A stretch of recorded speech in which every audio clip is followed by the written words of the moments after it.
morning, everyone. Today is September 2nd, 2021, and welcome to the New Possibilities Hour, part of the Will Work for Food project, founded by Natalie Armstrong Motan in the spring of 2020. It's a fundraiser for food banks. There's no charge for these great webinars. Rather, we ask you to contribute to a food bank, either one suggested by our speakers each week or one of your own choice, to help fight the terrible problem of food insecurity all around the world. Every week, one of our favorite parts of the program is when we ask our co-hosts, today Jean Lawler, to tell us our progress. How much money have our generous audiences contributed so far, Jean, to fight food insecurity worldwide? Hey, Jeff and Natalie and everybody. So good to see you. Our magic number today, we have hit $160,000, 160, that we know of. And, you know, I was thinking about it, depending on which websites Matthew go for. I mean, that's well over 2 million meals. It's just amazing. Well, that's just incredible, and we're so grateful to our colleagues in the alternative legal communities for being so generous to fight food insecurity. And today, I'm confident we're going to have a presentation so wonderful that will have many, many of you motivated to contribute. So it's a different kind of program today than we've usually presented, and I'm really very excited about hearing what our speakers have to say as we talk about negotiation and deal making from the streets to the boardrooms. Let me introduce Laurie Rose Lubiano to you.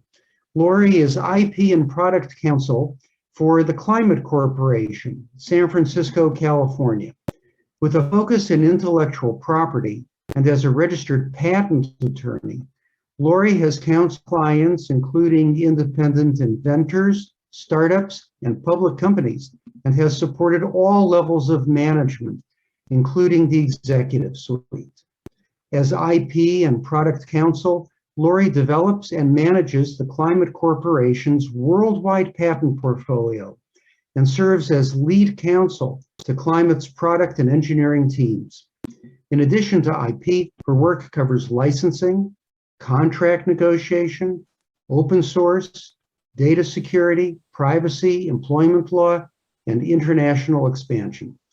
Laurie has been nationally recognized with a Best Under 40 Award and In-House Counsel Diversity Leadership Award from the National Asian Pacific American Bar Association, NAPABA. Outside of work, Laurie is committed to serving the community.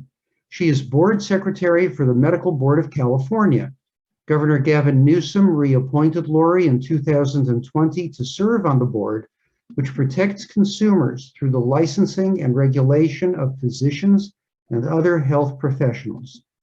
Laurie also holds various leadership roles with the San Francisco La Raza Lawyers Association, Filipino Bar Association of Northern California, Asian American Bar Association of the Greater Bay Area, Hispanic National Bar Association, and the National Filipino American Lawyers Association.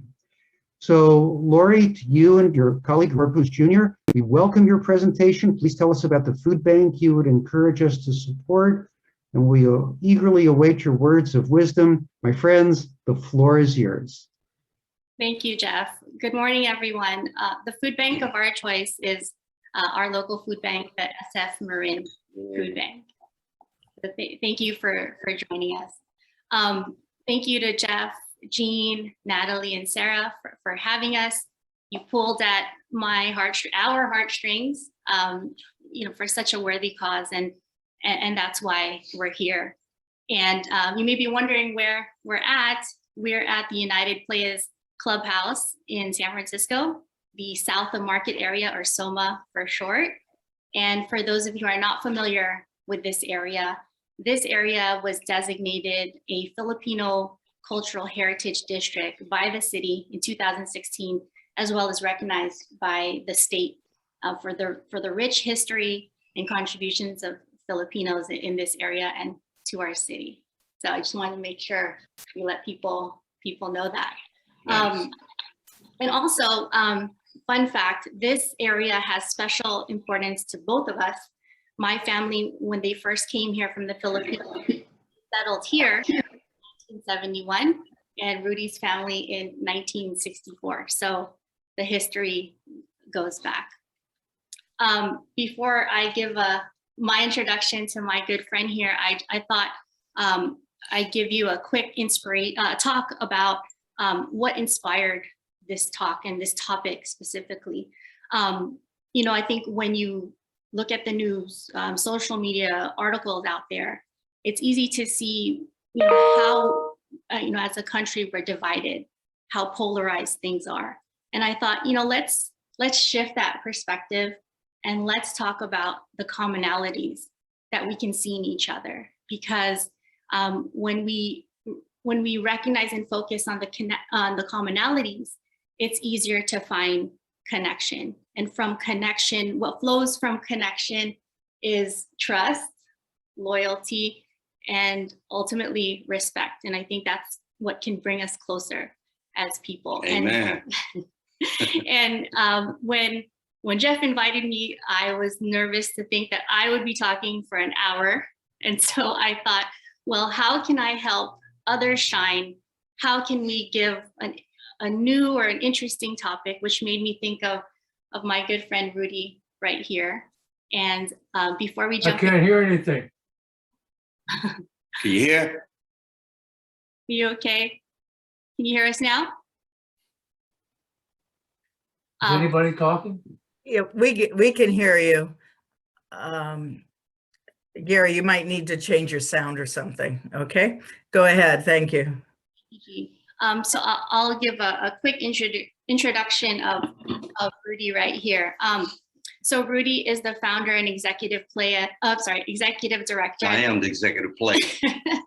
of United, Please, can somebody talk? which is a nonprofit here in San Francisco. And this organization is dedicated to youth development and leadership and violence prevention. And you know, anytime you can see Rudy here with the who's who of local, state, and national leadership, A-list celebrities, professional athletes, and that's how I came to know him. Actually, I kept seeing him on TV with the mayor and, you know, Steph Curry and Colin Kaepernick donated money to this organization. I thought, who is this person? And he looks Filipino, by the way. And so I reached out when I was president-elect of the Filipino Bar Association of Northern California. I reached out, and their director of family and community engagement, Misha, who I see is tuned in today, she gave me a tour and welcomed me and my colleague Isabel, and we saw firsthand what they do here and what Rudy and the staff do here, the hard work they do on a daily basis. And one of those things is they physically go to the local schools here. They pick up the children from school and bring them here. And so they have a safe place where they are loved, empowered, and engaged. And I just knew right then, you know, the great work that they do. And you know, he's no stranger to the streets. That's why he is my co-panelist here. And after doing some hard time in the pen, he started his nonprofit career, first starting off as a gang prevention counselor and continuing to do and, you know, dedicate his work to serving the community and, you know, and provide our youth with positive role models. So without further ado, I'll give you Rudy. To me, he's the epitome of grit, dedication, and faith, but I can keep talking, so I'll turn it over to him. Yeah, so first of all, thank you, Laurie, for that introduction. Frank and everybody else who's on here, Jeff, everybody who's on here, thank you guys. Peace and blessings. I'm honored and I'm humbled to be here to you know, share my wisdom. And then also to learn, you know, me personally, you know, everything that Laurie says, this ain't nothing new. people been doing this before I've been doing this. I'm just fortunate enough to be chosen, by higher power to do the work that I'm doing. And so, as she said, we're in a 100-year history neighborhood of Filipinos. Soma, the South of Market, which a lot of people don't know. A lot of Filipino families immigrate here from the Philippines and been here. And my family got here in the mid 60s, right? But I wasn't born until the 70s, but I've been here all my life. And I still currently live here. My kids went to school here. I got my building that we're currently in right now is in the heart of the South of Market. And if you guys don't know San Francisco, this is the #1 place that is being displacement and gentrified in San Francisco. So a gang of Filipinos already got displaced and got moved out, but we're still here. And, when Laurie talks about building relationships, with, the mayor, right? The mayor's from San Francisco, y'all didn't know, right? She's born and raised, she's from the projects. And me being in San Francisco, I knew her prior to that. I know her family, but the mayor's prior to that, Mayor Ed Lee, Gavin Newsom, all these dudes, Mayor even Willie Brown, all those dudes, I was able to build relationships with them to help build this community in the South of Market so we could strive. And not only that, but we could be stable in the community where we have 100-year histories and our people will not be pushed out. And so, I'm in the building bridges, not walls. I used to hate the police, but now we have some relationship with the police. The chief of police, who's from LA, who's over here now, Chief Scott, he's a good friend of mine. We help get thousands and thousands of guns off these streets of San Francisco to help provide safety for people, period. I'm not against the Second Amendment, but I am against senseless gun violence. And so I'm a survivor of gun violence. 3 blocks up from where we at is the last time where I got shot at and my homeboy got shot. He got hit 5 times. May he rest in peace, right? But anyway, I'm just here to share my wisdom and see how the relationships between us, from the ghetto streets to the executive suites, what is the same relationships? And so thank you, Laurie, for having me. And all you guys. Thank you. And, That got me sweating now. I think I had fun as we were preparing for this talk. And I think the more we talked about this topic, we realized that there are a lot of, similarities, like, the themes of adaptation, of survival, putting in the work, to get what you want, and posturing of some sort, right? When you're on the street. So I think a lot of the people on the call are lawyers, but not all. And lawyers, we like definitions. And so maybe we could start by you telling us from your experience, what does it mean when we say the ghetto street? So, if you look at the definition of the ghetto streets in a dictionary, it says a small group of people that live in an area where it's poverty, it's poor. That's something like how the definition says in the book. But my definition of the ghetto is people who are resilient, people who are survivors, people who grew up in an area where we, go through so much traumatic stress and disorder, but we survivors. That ain't in no dictionary. That's just surviving 101. Just like you guys probably as lawyers or whatever y'all is, you want to survive the best way you can, wherever you live and where you at. But we have so many landmines where we're at, right? What I mean by landmines is so many, mentally ill, there's so many drugs, there's so much violence, it's all kind of stuff that happens on a daily here. And so to survive through this, right? You have to be resilient and you have to be sharp, because one day you might step on a landmine when you out here. Thank you for that. And, one commonality that we talked about, or one common experience, is how we both do an assessment of some sort and position ourselves to survive. And so, in the corporate setting, for example, or during a negotiation, or as we meet with our colleagues, and, we find ourselves doing an assessment. Right. And some of us may be better at it than others, but, we're reading the room, we're looking at body language, trying to understand what is the temperature in that room, what motivates and drives people. And so let's compare that to survival on the streets. What is assessment like when Right. you're on the streets? So when you say that question, it makes me think about how you just have to survive. Because on the streets, only the strong can survive, right? It's a dog eat dog world out there. And prior to my lifestyle, what I do now as an executive director of United Playaz, which is the violence prevention organization, I used to be involved in gangs. And when the assessment out there on the streets is, one thing that you look at is what people wear. Certain clothing, right? Look, like my hat right here says SF on there, right? Frisco, right? It can mean so many different things when you're on the streets. The posture, when you see people standing in certain places, the dress code, right? Just the mannerism of speaking, who's standing on the sidewalks and who's sitting in their cars. These are all things that you got to look at in order for you to survive. And so they're similar, I believe. You know what I mean? When you guys observe each other, we observe each other too.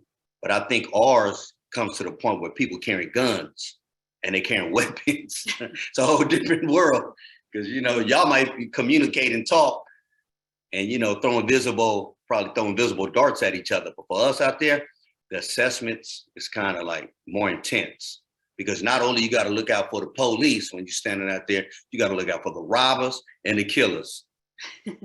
That's true. And you can see them, you can tell who is who if you've been out there long enough and know how to survive. And I'm gonna tell you a quick assessment real quick. This happened like probably around 2 weeks ago, right, Laurie? A dude from the corporate world wanted to have lunch with me to find out about our organization. So I was like, all right, let's hook up. We had a date, we had a place to eat, which was down the block off of 6th Street. While we was in a restaurant, y'all been knowing about a lot of the Asian haste that's been going on. We was in an Asian restaurant. And while we was sitting up in the Asian restaurant, there was a lot of people that was in there. It was around 12 o'clock. About 1 o'clock came, we was the last two that was in there, just me and him sitting in the corner.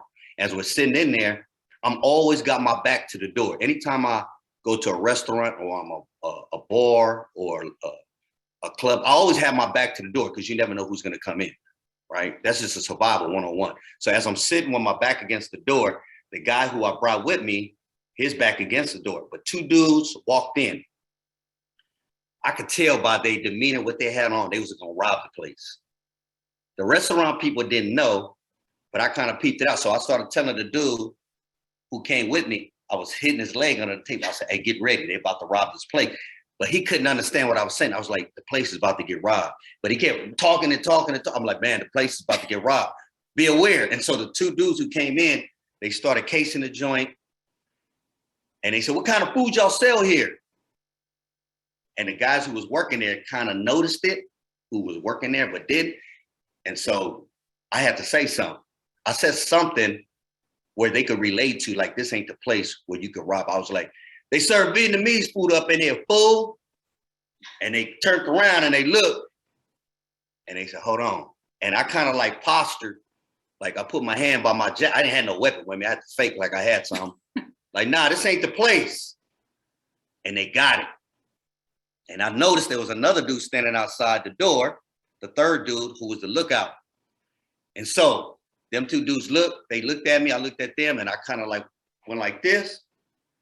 And when they saw that, it was like, oh man, if we rob this place, it's gonna be a fight. So I think they thought it wasn't worth it. So they just said, all right, we out of here. And they turned around, they left. So I told the dude who was with me, man, you gotta be more aware of your surroundings when you in my neighborhood.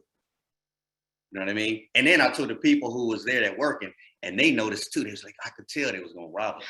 So you know what they told me? Hey, Rudy, anytime you come here now, we're gonna give you a discount. You know, that, you know, what that reminds me of is, you know, here in San Francisco where, you know, you see these contrasts, you know, well, you know, pre-pandemic, you know, this was the heart of tech. Right. And, you know, there's some very wealthy people here, yet you can walk a block or two and find yourself in a very different place. Absolutely. And so definitely being aware is important and looking like you have a purpose. Well, right. I mean, even look like, so like even the people when you out there on the streets, they know who to rob or not to rob. It's like the jungle, right? When you got the lions up in there, they see who they gonna attack. They'll get the weak.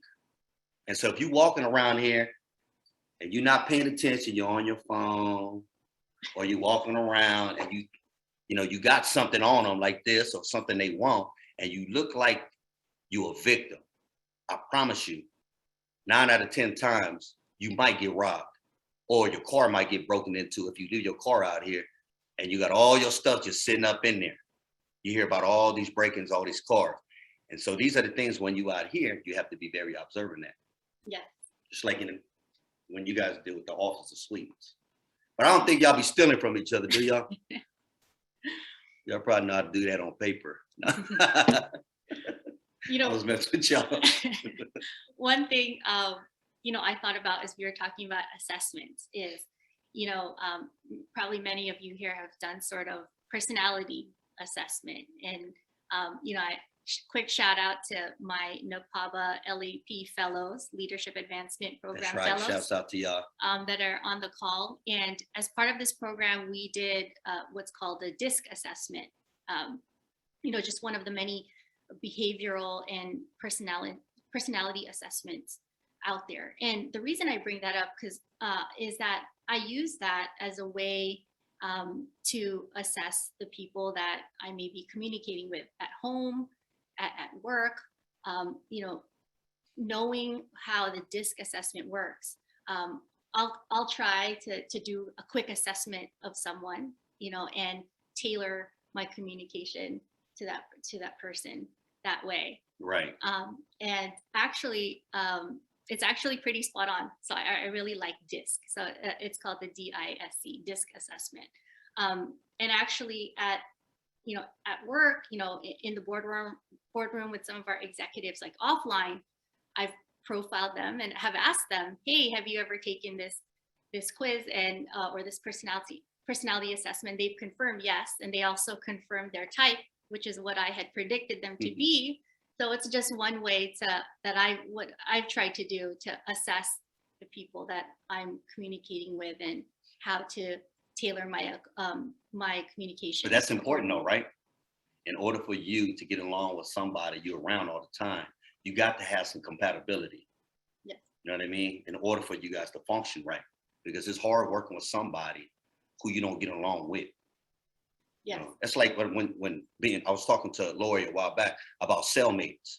If you got a cellie and you guys are living in the same cell, or even a roommate, right? Or a co-worker in the same office, you got to have some type of, some camaraderie or some type of compatibility to get along. I can't be around somebody, man, I don't like. You know what I mean? That's just it, period. And I got to be straight up. I can't be around you and faking like I like you all this time, but I don't like you.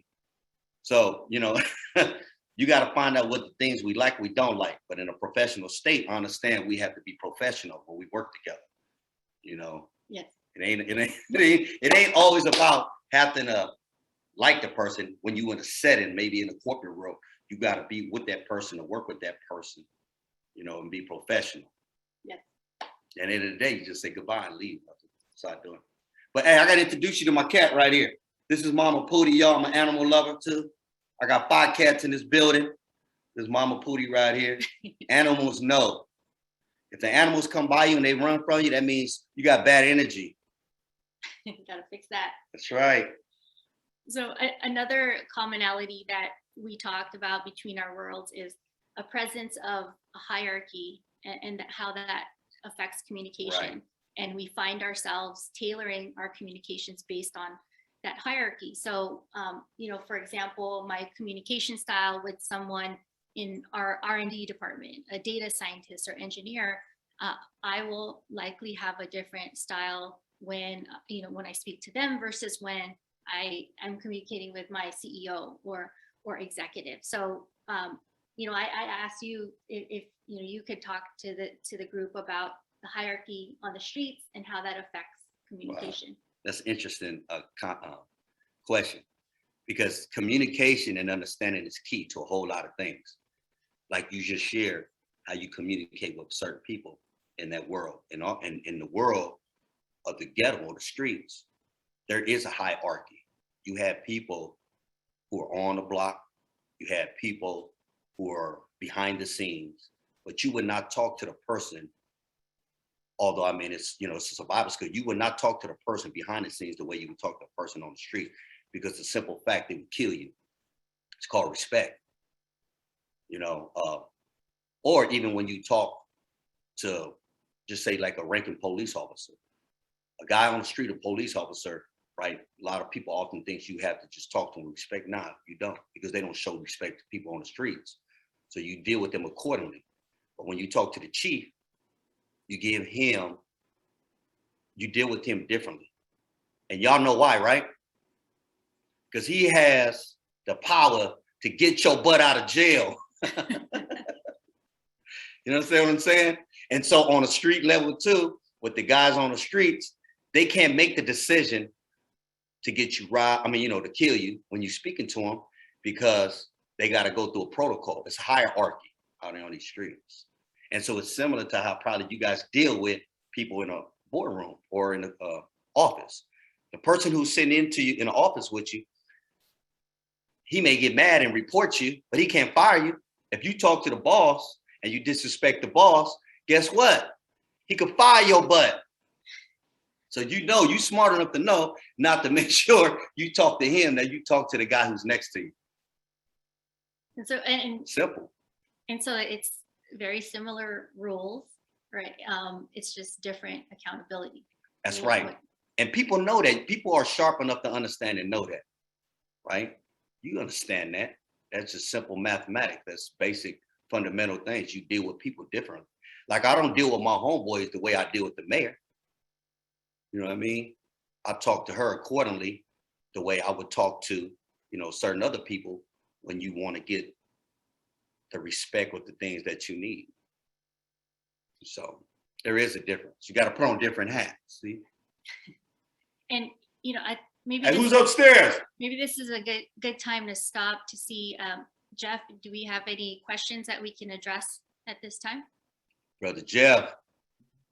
Let's see, we have a manageable crowd today. If anybody has a question, please unmute yourself and just ask away. Or post it in the chat if you're more comfortable doing that. I have a question. Sure, Danielle, please go ahead. Yeah, hi. Hi Rudy. I'm Laurie's mentee. I'm currently a law student, and I'm actually from the Bay Area as well. Daly City, not Soma, but my Lola and Lola landed in, my grandparents landed in the Mission. So can relate to some of the stuff that you're talking about in terms of like our families who came here as part of the diaspora. But I wanted to ask, since we're making comparisons, a lot of the times, companies in corporate settings, and I've worked with Laurie a lot in trying to understand businesses better, as that's the kind of law I want to do in the future. A lot of the times companies have visions and, missions. Can you talk about what the vision and mission is for specifically our Filipino community? You mentioned that there are gangs out there. I'm actually not as familiar with that, but can you talk about the vision and mission in terms of what the community could look like? You're putting in all this effort with the mayor, and your leadership is very prominent in this area. So I was just and I know it's not just you alone, right? But I was just wondering if you could kind of talk to that. So thank you for asking that question. So the United Players motto is, it takes the hood to save the hood. And all that means, it takes the people who have care and love for the people to take care of the people. And so my vision as somebody who's born and raised here and currently still lives here, right, is to buy as much property and land, assets, like this building we're in right here. I own this building. I used to be somebody who's destroyed this neighborhood, but now I'm a stakeholder. And this building is not owned only by a Filipino now, but I named it after one of my homeboys who's Filipino that worked here that passed away. And so my vision with other organizations in this community, right?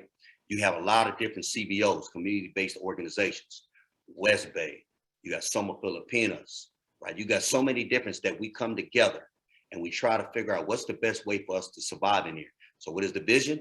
It's to buy land and property, to make sure we get 100% affordable housing. We just opened and broke ground down the block with 203 apartments, 100% affordable housing. 80 of them will go to people who are prioritized in 94103 area code, which is this neighborhood. So we won't displace our people and get them gentrified. And that's what I spoke on when I first got on this, is a lot of our people have been moved out. And so people who are here, how do we continue to thrive and survive in this neighborhood, right? And so that vision is, it's like playing Monopoly. You know what I mean? I used to love to play Monopoly when I was little, is to learn how to buy property and land, because we got, you know, we got action to do that. And then one of the other things too, though, right, D, is safety. That's priority to me, is safety. We can have houses, we can have businesses, we can have residents that live here, but if you're not safe here in the neighborhood where we're at, then don't nobody want to be here.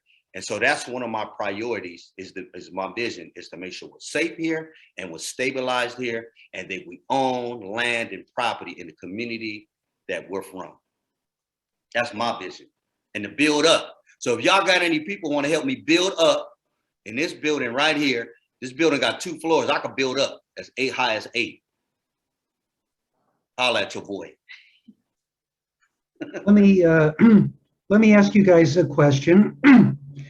And you have a lot in common, and there are a lot of differences between you two as well. What have you learned from each other? Laurie, what's the most important thing you've learned from Rudy? And Rudy, what's the most important thing you've learned from Laurie? You go first, because I got to answer. Thank you for answering that, Jeff.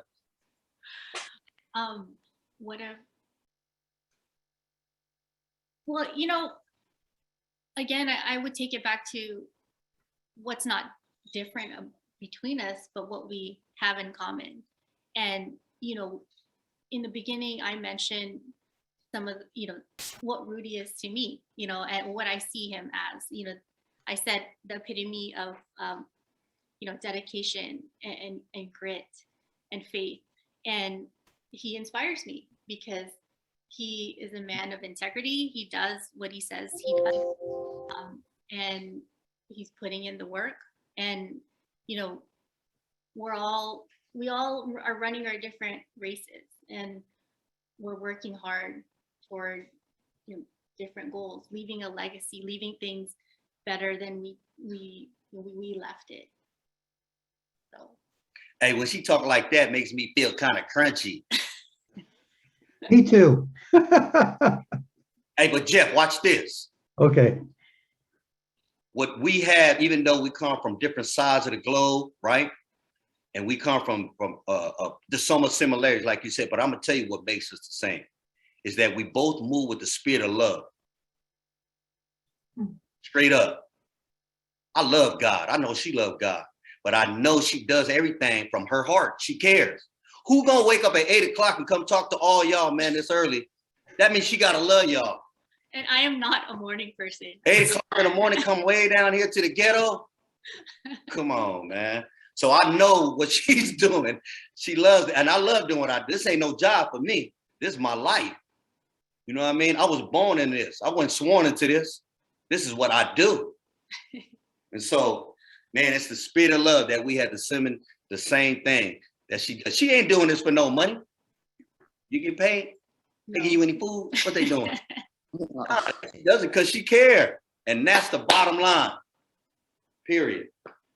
Thank you. Okay. We have 2 questions in the audience. We have raised hands from Tommy Statkowitz. I hope I'm pronouncing your name correctly, and Kat Montez.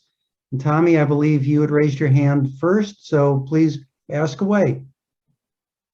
Unmute yourself, please, Tommy. There we go. Hey, yo. Oh, sorry. Actually, Kat was rose her hand first, so I think it's appropriate that she gets. Oh, did Kat, was it actually Kat? Yeah. Okay, sure. Kat, go ahead. Hi, sorry, I'm not on video. My name is Kat Montez, and I'm with the City Eats, and Rudy knows who I am. Hi, Uncle Rudy.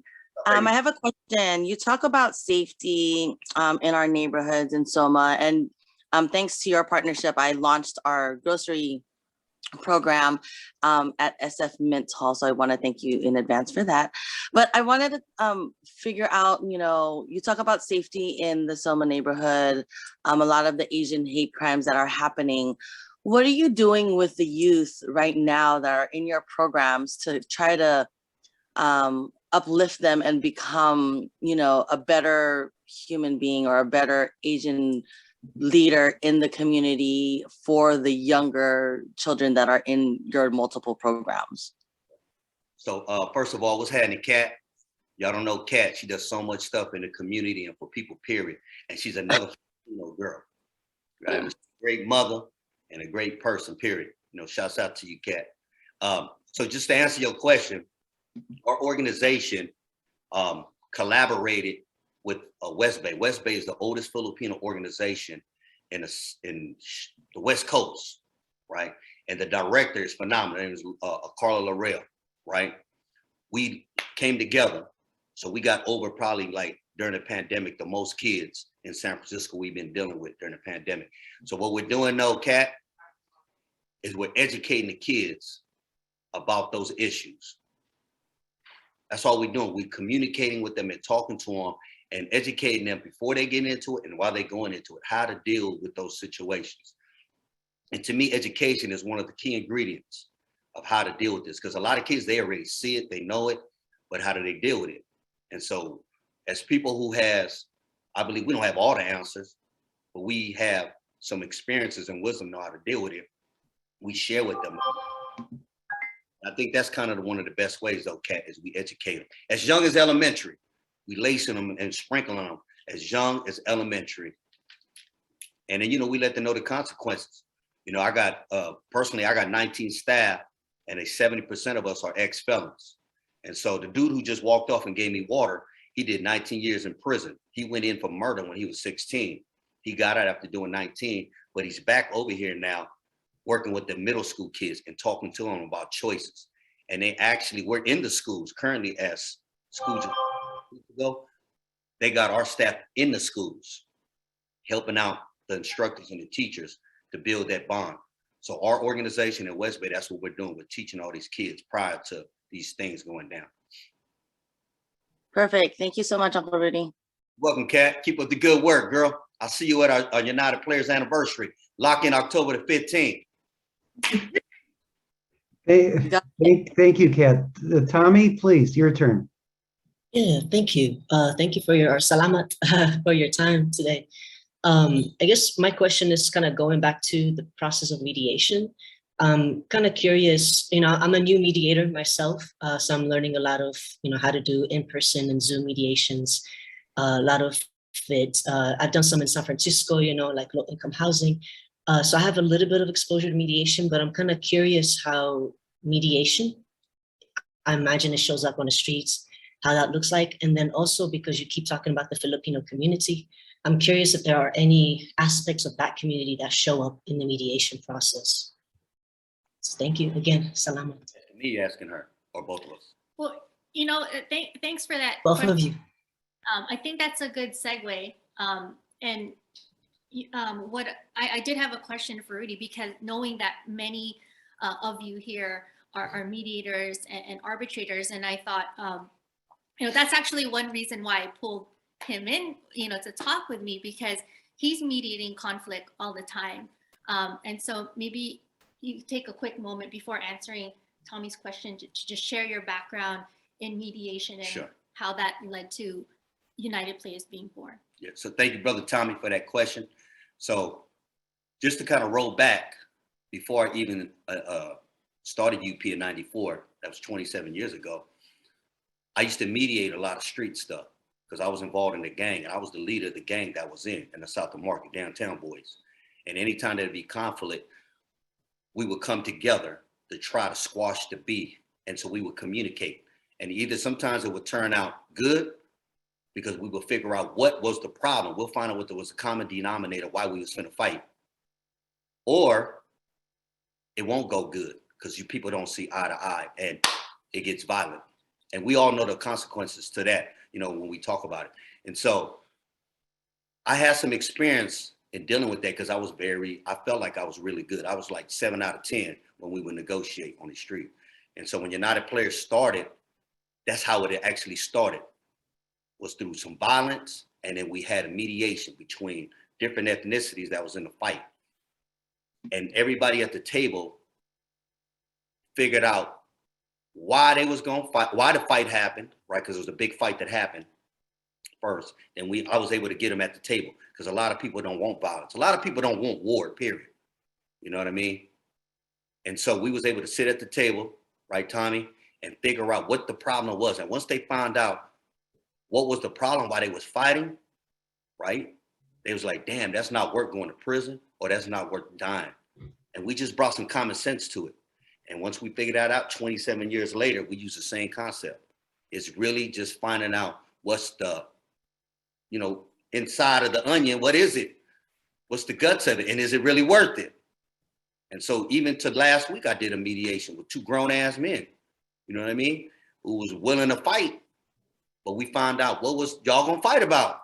And once we found out what it was like, oh man, it ain't even worth it. Tommy's second part of his question I thought was really interesting about if you see any patterns or themes when it comes to the Filipino community and conflict. And what do you mean? Our Filipinos, we don't get along, bro. I'm just messing with you. Well, that's a whole different. But I think it goes back to somebody who's neutral. If you're going, I don't know if I'm answering your question, Tommy, but in the Filipino community, we have a lot of inner beef going on within, because a lot of us apply for the same grants, for the same money. A lot of people, personally just don't agree with each other. And so when we have mediations, we get somebody who is not amongst our circle to come in. How do you say that word? It's like more like somebody who's fair. Because you don't want to get somebody from my side to sit in the middle. You might just choose my side. Or somebody who's like, don't know us or who's fair, you know what I mean, Tommy? And then we'll listen to both sides and try to figure out a solution. And I mean, it's about finding a common ground that we can move, because the bottom line is, it's about doing what's right for the people. It's doing what's right for our community at the end of the day. We ain't got to like each other, but at the same time, we got to figure out a solution for what's best for the bigger picture and the goal for our community and our people here.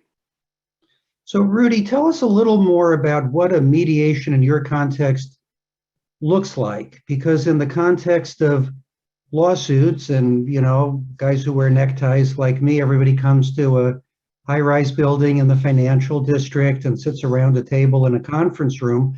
What does it look like in your world? How do you convene it? How do you get people to come together? And how do you conduct a mediation? So first, hopefully I answered your question, Tommy, right? Hope I answered some of it, because I don't know everything. I only know what I know. But getting back, yeah. Yes, sir. Thank you. A great deal of it was answered. Right on, man. So Jeff, this is the thing about it. It goes back to the hierarchy. In order for you to get the other side to come to the table, you have to get the person who makes the decisions and call to say, hey man, I need to get your people at the table. And if you guys are willing to meet at the table, because this is bad for business. Just say, like, if her gang and my gang is funking, right, and there's violence, ain't nobody gonna come to the neighborhood where we're at, where people are selling drugs, because there's shootings, there's robbings, and there's killings. And so they got to feel comfortable enough, because now it's slowing down our business to make money. And so what we would do is we'll go to the hierarchy and say, hey, we got to find a solution.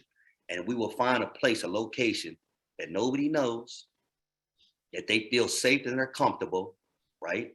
Where we could sit down and figure out how we could live together without nobody getting killed.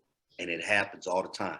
And I'm going to tell you, I ain't even going to tell you one secret, that other secret. I'll share that with Laurie later. But tell us a little secret. It has to do with medicine.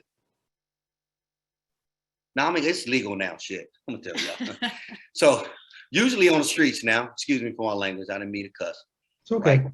Works for the streets. And this ain't nothing new. It's been happening way back in time. Like I said before, this ain't nothing new that we're doing. The Native Americans would smoke the peace pipe.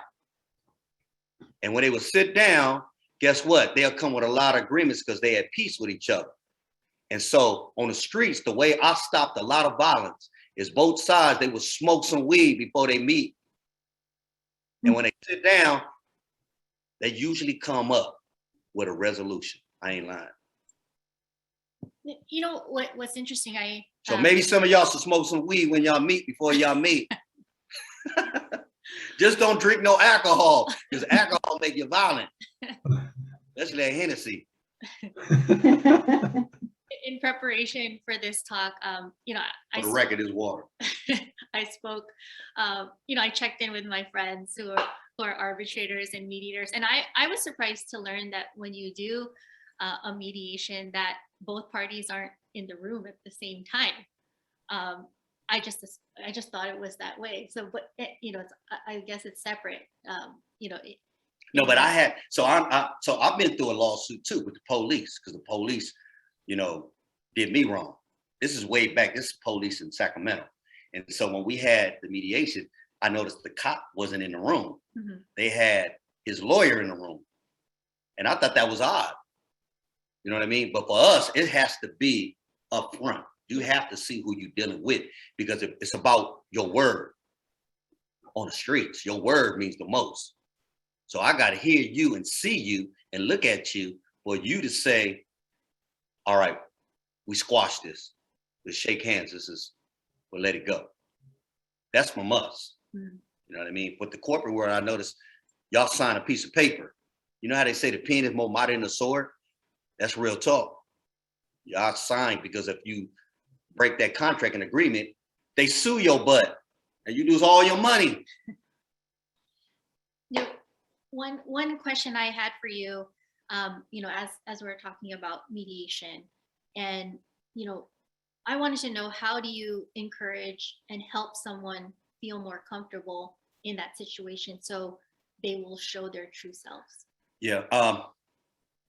So I mean, just for me, the person has to be authentic. The person has to be real, and they got to know that you're fair with me. And I guess you built that through sitting down and getting to know that person. You just can't sit down. I don't, me personally, I just can't sit down with somebody when it comes to somebody's life and trust them with my life. It has to be built on trust. It has to be built on authenticness and, you know, being real. That's the way I see it. And Rudy, is that built on your past relationship with the people with whom you're involved, or do you have to establish that authenticity and legitimacy instantly? No. So Jeff, it has to be built over time. It is a reputation. So people know that the work that I do now is real. I've been doing it for 27 years. From 90 to 97, I wasn't sure if I was going to be into this lifestyle. It took me at least 3 years to say, you know what, I got to make a commitment to being honest and have integrity to do this job. Because I was Dr. Jekyll in the morning, Mr. Rob Your Ass at night before, from 94 to 97, even though I was doing this work. And then I had my first son in 97, and I caught my last case in 97. And I'm like, I cannot continue to do this, because I felt bad in my spirit, like I was a hypocrite. You dig what I'm saying? Mm-hmm. So from 97 on, I moved forward. Don't mean people changed in my path, because, you know, I was still getting jacked by the police. You know, they was raiding my house still and all that. But I know I was honest, and the people knew that. And so in time, the people on the streets knew they can count on me being real, because they seen that I stuck with it consistently. And then, Rudy, when in your context, when you're mediating and trying to help people resolve conflict, one of the things we talk about in our world of business and commercial cases is how much the mediator ought to be telling people or directing people what to do, as opposed to allowing them to generate their own ideas and solutions. Do you find that same tension in your work helping to resolve conflict? And how do you deal with that when you feel an impulse to tell people, oh, I got the answer for you? Do you do it? You restrain yourself? So I got it. What do you think? I think it's probably, it depends on the situation, you know, who you're dealing with, because, you know, if you've seen it before, you know, you've seen that scenario before, that wisdom that you bring, I think they would appreciate that and respect that and take that in to help them come to a solution. Yeah, I mean, that's why I asked, because I knew you would say what you said. Because I feel the same way. You know what you want, right? And if you don't know what you want, let us guide you to that, right? Because most of the time, some people, they really don't know what they want. And so, kind of like, like you were saying, share with them what you think will be best. Just make suggestions. I don't say this is what you should do or this is what you should want. I'll make a suggestion. And hopefully, you know, you take consideration and think about it and weigh it out before you make a commitment to it. You know what I mean? So what works for you? How would you phrase it? Let's get real practical about it. How would you phrase it in a way that is sharing your wisdom without seeming to be bossing people around or ordering people to do things? I think, Jeff, you just answered your question. You just answered it by saying, you know, this is from my experience and from what I know, this is what I think. That's what I would say. This is what I think would probably be best for the situation. But you got to make the decision. But this is what I put on the table and think that would be best for you. And, you know, I think we talked a little bit about this during our prep for this, but, you know, I think sometimes it's about a perspective shift and keeping the parties focused towards that goal and explaining to them that perhaps it's not about win-win, but it's about fair. Right. And, you know, the word compromise, you know, just by definition, someone is not getting everything they want. But also going back to Johnny's question, right? To what's best for the bigger picture at the end. You dig what I'm saying? What overall would be best for everybody? Looks like Danielle has another question. Danielle, please. Thank you. So one of the things I've noticed. City. What's up? Danielle from Daly City. Well, I'm in LA right now, but yes, I will be home tomorrow over the Labor Day weekend. But yeah, Daly City, technically South City, but that's okay. We'll go with Daly City. Hey, 415 right here on mine. 650, man. Sorry. I just see right there. Me and her did some banging on each other. Thank you for following up. Yeah, no, I just had a question because a lot of the times, you know, in the legal world, for example, retention of like diverse associates, especially like with the younger generations, can be difficult because, you know, there's just a lot of issues surrounding diversity, for example, but also just the work-life balance, for example, within the industry itself. So, and I also run a nonprofit program on a national level. And one of the issues that we see, and this is specific to Filipino Americans, right? Like there's this huge intergenerational gap as well in working with our elders, so to speak. And you look like, I perceive and assume you, especially because you're friends with Laurie, like to be able to build that relationship specifically with the youth. You touched on it a little bit in terms of like education, but what advice would you give, you know, whether it's like nonprofit organizations or corporate setting or corporate world, people in the corporate world, like what advice would you give them in terms of like connecting with this new and up and coming generation and, you know, getting them motivated to do things like, you know, staying at their jobs, enjoying their jobs, you know, as well as like being involved with the community? How would you, can you speak to that connection that you have with the generations like coming after you? So I just want to make sure I get this question right. Can you break that down to me a little more? Yeah, like some of there's a lot of issues, especially like, you know, from my perspective, I see in the corporate world with law, as well as with our own Filipino American communities, like in the nonprofit and community organizing space, where there's a gap between the generations before us and us, right, as youth. So what advice would you give to either side really about how we can bridge that gap and get a little bit more aligned in terms of understanding? Because the problem is, if there's no connection there, then we lose out on a lot of the leaders, you know, whether it's corporate or nonprofit in the future. So what advice could you speak to? I don't know if I mean, this is just my answer, and I deal with it a lot. To me, it's about knowing your history and learning it and education, and talking to the new generation more about, you know, our history and how we came from and where we came from, because I believe a lot of us lost our culture. A lot of us are misguided, right? They're not lost, they're just misguided. And you know, the school system didn't teach our kids who are younger about how powerful and how amazing our kings and queens come from our culture. And I think we have to educate them on that and not forget about the traditions of our Filipino people. And I think hopefully that would change them. And then from the other perspective, from people who are a little older, understand the new generation that's coming up. And I think sometimes we have to learn how to balance that out. You know, if you see kids now, like if you watch now, you be in a house or you in your car, everybody's on their phones.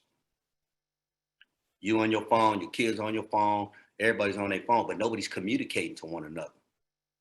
But if you realize they're all looking at the same thing in the same room, in the same car, and all it takes is everybody to put their phone down and communicate and educate each other.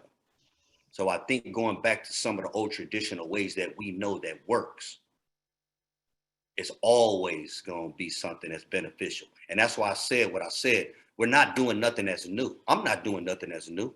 I'm only following what people did for me and sacrificed their life from the I Hotel all the way down. You understand what I'm saying? And so I think it's important that we educate and we communicate with our kids, just like we do when we do mediation.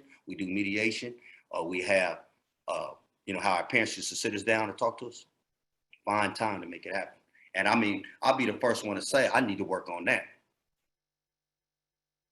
I know we only have a few minutes left, so instead of going, I had other It's questions. already an hour? I'm just Yeah. getting started. We can open it up to questions, any more questions, but also just a friendly reminder to, if you're able to make a donation to the SF Marine Food Bank, but also if you like what you hear, to please donate to United Playaz as well. And let me say this, hey Jeff, and to all y'all support the food bank, United Playaz in the West Bay during the pandemic, and a lot of different Filipino organizations, right? We all came together during the pandemic and fed thousands of families through the San Francisco Marine Food Bank. And there was a lady who worked there, her name was Isabella Flores, who was the lead from the San Francisco Food Bank that helped us out in this community that fed thousands of families. So I just want to say, man, respect to you guys for doing what y'all doing.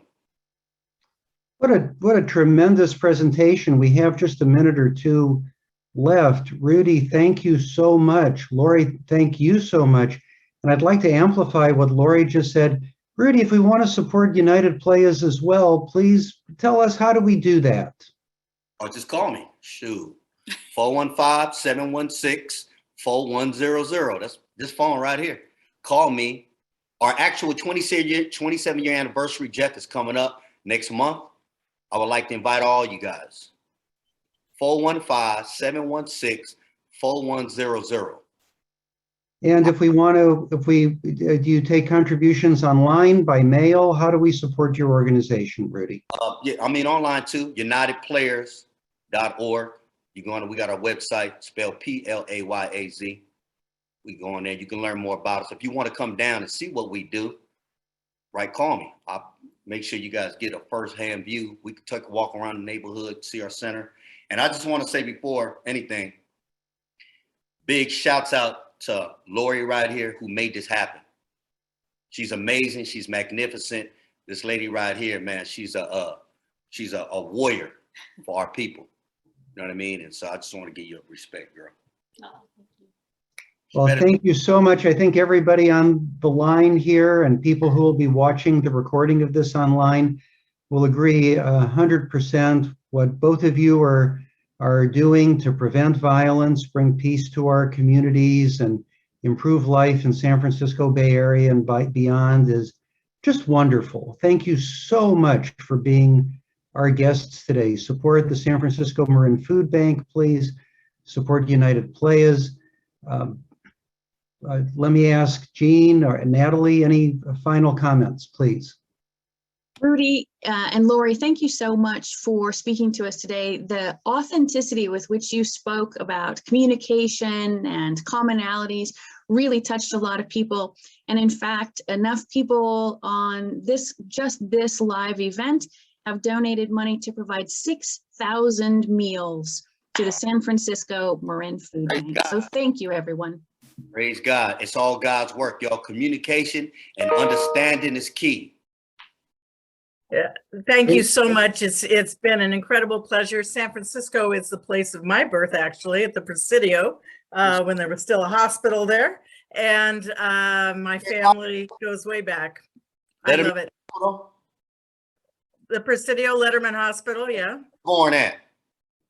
Letterman Hospital. That's where I was born. Oh, well, that's fantastic. Yeah. Your father was in the military? Or Right. yeah, there you go. Anyway, I love the saying that you have behind you. You talked about it when we first got on the call or on the Zoom. Blessed are the peacemakers, right? So they shall be called children of God, right? Yeah, the Beatitudes. That's great. What a great thing. Great. Laurie, Rudy, Jean, Natalie, Sarah, everybody here, thank you so much for an extraordinary experience this morning. With that, we are complete. Have a good Thursday, you guys. Thank you.